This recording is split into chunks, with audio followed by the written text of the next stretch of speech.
Well, hello there. Thank you for joining us here at Coolest Life. My name is Tony, and I'm here to talk to you about what does your master want from you? And this would be the master of your lodge. So you're a master mason. You're wondering, what can I do next? Do I need to wait for them to tell me something? Should I be asking? What could they possibly want me to do? Um, and there's a couple things I want to go through as a list, and here in just a minute I'll give you some of my credentials of what my background is. But I want to preface that by saying I am by no means the authority on masonry. All I can tell you is from my experiences and what I've seen across the country, and I've been to a lot of lodges across this country. I assure you. In fact, I want to go through that in just a minute. But come along with us because you've just entered the coolest life, Masonic Edition.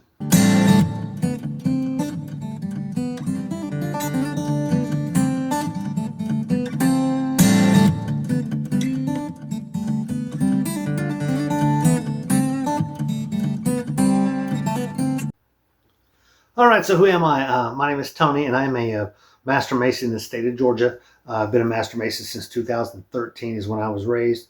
I've been a past master of two separate lodges in Columbus, Georgia, and I'm a member of Scottish Rite, York Rite, and the Shrine. And also, I think I was a member of Amaranth for a little bit, and some other smaller bodies within those organizations like um, Allied Masonic Degrees. And let's see, what was there? Was a couple others I was a member of. Let's see, Red Cross of Constantine, Order of the Amaranth. My wife joined the Eastern Star. Almost joined the a couple others, but anyway, you get after a while you can spread yourself a little too thin. But in this video, I want to talk to one other thing I wanted to mention before a little bit about my credentials. I've sat in over 200 lodges in the country, around the country, about 34 different jurisdictions within this great state of ours. So I know a little bit about masonry. I've seen a lot, and I just want to tell you some things about what most masters are expecting of you as a brand new master mason, and really what they're expecting of every member, not just the brand new mason, but every member of the of our fold. Um, don't wait for them to ask you. Okay, you should go and take the initiative and ask your master, what can I do? And go in that with a little bit of apprehension. I mean, they know you're not qualified to do a lot of things like put on a degree and stuff like that. They're not going to have you do that kind of thing. Um, but what they are going to do is say, well, is there a fundraiser maybe you could join in and assist with? Is there a fundraiser or a way to recognize local community members that you can get started? I want to give you a hint or a suggestion, I should say. One thing that we do in Columbus is we recognize the first responders. So it might be a firefighter or an EMT person or a police officer. And we do that once a year at one of my lodges, and we give them a plaque. We have I wouldn't say a recognition dinner, but we definitely get together and recognize that person on their efforts and the things that they've done. We get that list from the leadership in the local community. We also recognize a local teacher, so one of our educators in the school system. So those are some things that you can help do. It's not really a fundraiser. It's more of a recognition kind of program. But fundraisers are great too. Anytime you can help raise money for your lodge. And some lodges will say, well, we've got money. We're on top of this building and we got 3 places downstairs and we ran out. Well, okay. Well, raising money in a fundraiser isn't just about the money you raise. Sometimes it's about getting your name out there to the public. So if you're having a barbecue fundraiser or you're opening up your lodge to something like that, you're inviting people to come to your lodge and you are showing off your facilities and your organization to the community. So it's not just about raising funds. So keep that in mind anytime you do a fundraiser. You try to expose the organization as much as possible. So ask your master if there's something like that you can plug into. Maybe it's a barbecue butt sale. Maybe it's a sandwich sale. Maybe it's a roast chicken. I know one lodge that does this in Florida. They do it every Sunday, every other Sunday. They do a roasted chicken. They give you half a chicken cooked out on the grill and all the sides to it, and it's like $10. So it's not only is it a good buy, but it pays their expenses and helps helps get their name out in the community. Another thing you can do is work is learn a lecture. So we know you don't know that all of the intricacies of masonry, and you're not qualified to um, put on a large lecture, but you can do parts of it. Most of our lectures that we do when we're initiating, passing, and raising, they're done in small chunks. So maybe you should take this chunk, maybe this particular lecture, maybe it's a flag presentation, or maybe it's the working tools, or maybe it's the middle chamber lecture, or there's lots of different lectures that you could learn and step in. The preambulation is I think is a good one, because one, it's right out of King James Version of the Bible, so you've got it physically written there in front of you, and you can stare at it and memorize it and get ready for it when it's time to do that presentation. The apron lecture. Some of those in some jurisdictions are defined that it's their tradition that the master of the lodge actually does that lecture. But you know what? Most of those, it's an option. If they look in their bylaws and their code, the master doesn't necessarily have to do that lecture. Like I see that a lot with the working tools. Some jurisdictions, one of the stewards will do the working tools. Some it's not even a member of their lodge will come and do the working tools. The master doesn't always have to do those things. And I really like the working tools lecture because it's something you can physically hold in your hand.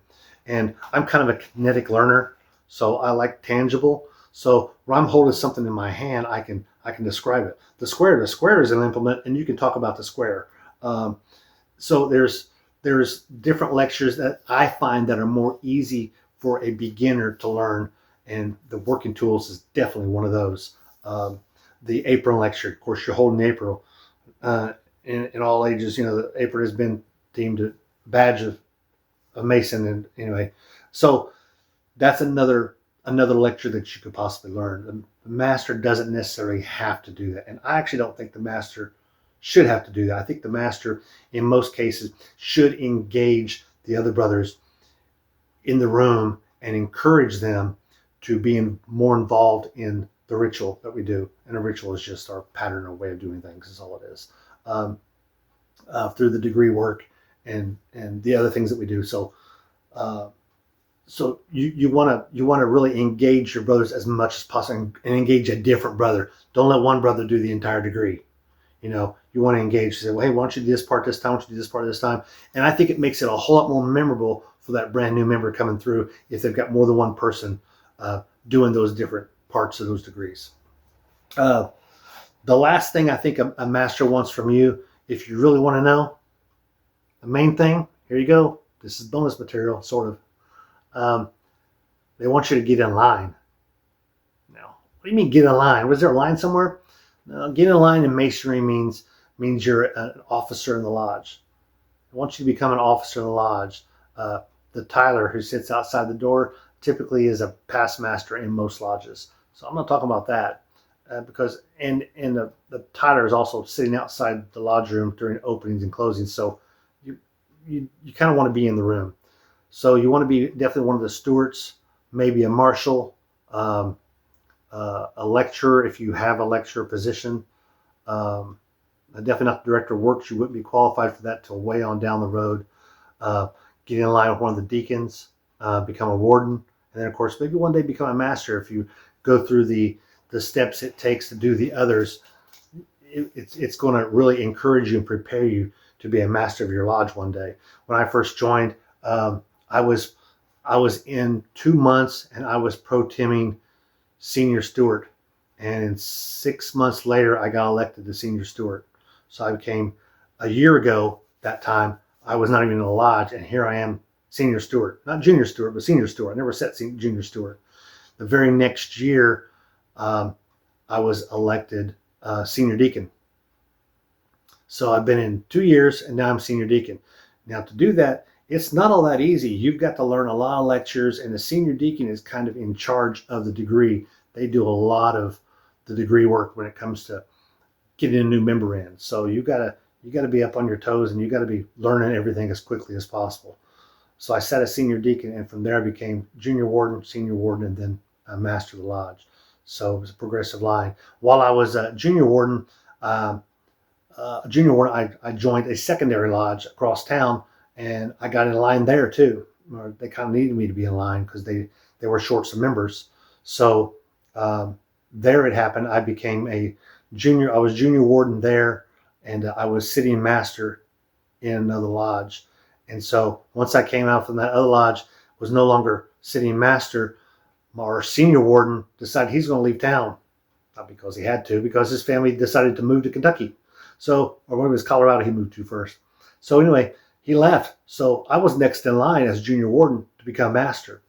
Those kind of things can happen. So that's what happened with me when I became a master of one lodge in 2018. And the very next year, I was master of another lodge in 2019, a different lodge. So that doesn't happen very often. I don't encourage it to. It was an easy transition. The work was all fresh on my mind as far as opening and closing lodge as a master. So it's not all that difficult to make that transition. But so that would be the main thing that your master would want from you. Nothing would make your first line signer, who is your recommender, that you become a Mason. Nothing would make them happier than to see you get in line. Nothing makes you more proud. I know pride is one of the 7 deadly sins, but nothing really makes you more proud than to see someone that you're the first line signer and they became master of a lodge. I've actually got 3. I think I was the first line signers who were masters of lodge. One of them was a master of 3 lodges, 3 different lodges.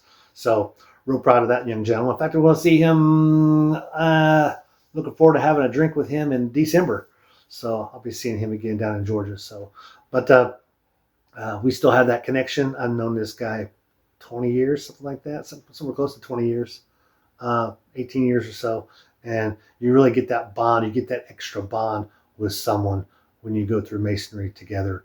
Me and my brother and I have that Masonic bond also. So not only are we blood brothers, we've got the same parents, but we've also got the Brotherhood of Masonry. So it's really neat to see family members join together and not just join and get the dues card and leave, but actually become part of the work and become part of the lodge, truly become part of the lodge through doing the number one thing that every master wants.